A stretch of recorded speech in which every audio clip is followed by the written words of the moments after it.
Hello welcome back to my channel.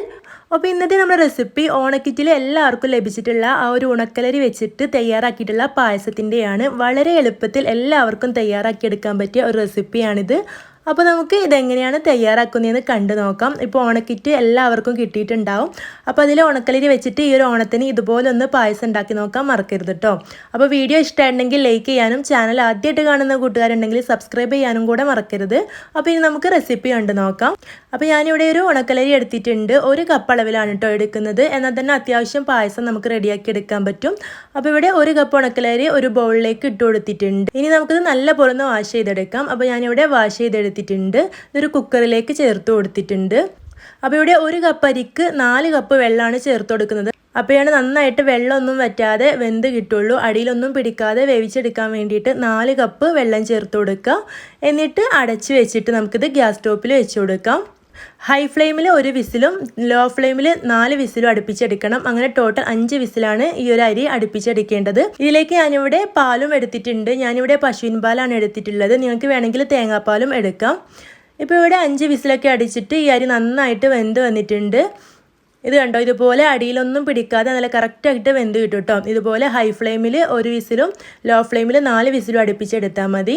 ഇനി ഇതിലേക്ക് ഞാനിവിടെ ചേർത്ത് കൊടുക്കുന്നത് 4 കപ്പ് പശുവിൻ പാലാണ്. നിങ്ങളുടെ കയ്യിൽ തേങ്ങാപ്പാലാണെങ്കിൽ അത് ചേർത്ത് കൊടുക്കുക. അപ്പോൾ ഈ ഒരു 4 കപ്പ് പശുവിൻ പാൽ 1 ലിറ്റർ പാലുണ്ടാവും കേട്ടോ.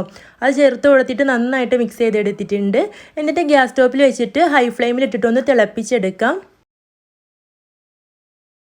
അപ്പോൾ ഇതിവിടെ തിളച്ച് വന്നിട്ടുണ്ട്. ഇനി നമുക്കിത് മീഡിയം ടു ലോ ഫ്ലെയിമിൽ ഇട്ടിട്ട് ഒരു 20 മിനിറ്റ് ഇതുപോലെ തിളപ്പിച്ചെടുക്കണം. അപ്പോൾ ആ പാലൊക്കെ ഒന്ന് വറ്റി നന്നായിട്ട് തന്നെ അരിയിൽ നന്നായിട്ട് ആ അരിയൊക്കെ ഒന്ന് പാലിൽ നന്നായിട്ട് കുതിർന്ന് കിട്ടും.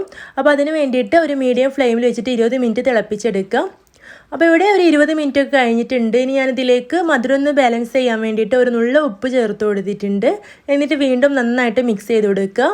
ഇനി ഇതിലേക്ക് മധുരത്തിന് ആവശ്യമുള്ള പഞ്ചസാര ചേർത്ത് കൊടുക്കാം. ഞാനിവിടെ ഒരു 1/4 കപ്പ് പഞ്ചസാര ചേർത്ത് കൊടുത്തിട്ടുണ്ട്. അതിലേക്ക് കറക്റ്റ് ഒരു മധുരമായിരിക്കും കേട്ടോ. അപ്പോൾ നിങ്ങൾക്ക് നിങ്ങളുടെ മധുരത്തിനനുസരിച്ചിട്ട് നോക്കിയിട്ട് വേണമെങ്കിൽ വീണ്ടും കൂടുതൽ ചേർത്ത് കൊടുക്കുക. 1/4 കപ്പാണ് ഞാനിവിടെ ചേർത്ത് കൊടുത്തിട്ടുള്ളത്. എന്നിട്ട് നന്നായിട്ട് ഇളക്കി കൊടുക്കുക. അപ്പോൾ ഈ ഒരു പഞ്ചസാര ചേർത്ത് കഴിഞ്ഞാൽ വീണ്ടും തീ ഹൈ ഫ്ലെയിമിൽ വെച്ചിട്ട് ഒരു 5 മിനിറ്റ് കൈയെടുക്കാതെ ഇളക്കി കൊടുക്കണം കേട്ടോ. അപ്പോൾ ആ ഒരു പാലൊക്കെ കറക്റ്റായിട്ട് നല്ലൊരു പായസത്തിൻ്റെ കൺസിസ്റ്റൻസിയിൽ കിട്ടാൻ വേണ്ടിയിട്ടാണ് ഇതുപോലെ കൈയെടുക്കാതെ ഒരു 5 മിനിറ്റ് ഇളക്കി കൊടുക്കുന്നത്. എന്നിട്ട് കുറച്ച് ഒരു 1/2 ടീസ്പൂൺ ഏലക്കായപ്പൊടി കൂടെ ചേർത്ത് കൊടുത്തിട്ട് നന്നായിട്ട് മിക്സ് ചെയ്ത് കൊടുത്ത ശേഷം ഫ്ലെയിം ഓഫ് ചെയ്യാം.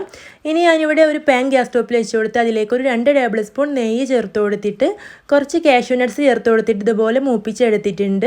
ഇത് നമുക്ക് ഈ ഒരു പായസത്തിലേക്ക് ചേർത്ത് കൊടുത്തിട്ട് നന്നായിട്ടൊന്ന് മിക്സ് ചെയ്തെടുക്കാം. അപ്പോൾ ഇത്രേ പണിയുള്ളൂ. നമ്മുടെ പായസം ഇവിടെ റെഡി ആയിട്ടുണ്ട്. നല്ല രുചിയാണ്. ഇത് എല്ലാവരും തയ്യാറാക്കി നോക്കണം. വീഡിയോ ഇഷ്ടമായിട്ടുണ്ടെങ്കിൽ ലൈക്ക് ചെയ്യാനും ഷെയർ ചെയ്യാനും നിങ്ങളുടെ അഭിപ്രായം കമൻ്റായിട്ട് അറിയിക്കാനൊന്നും മറക്കരുത്. ചാനൽ ആദ്യമായിട്ട് കാണുന്ന കൂട്ടുകാരുണ്ടെങ്കിൽ ഒന്ന് സബ്സ്ക്രൈബ് ചെയ്തിട്ട് സപ്പോർട്ട് ചെയ്യണം കേട്ടോ.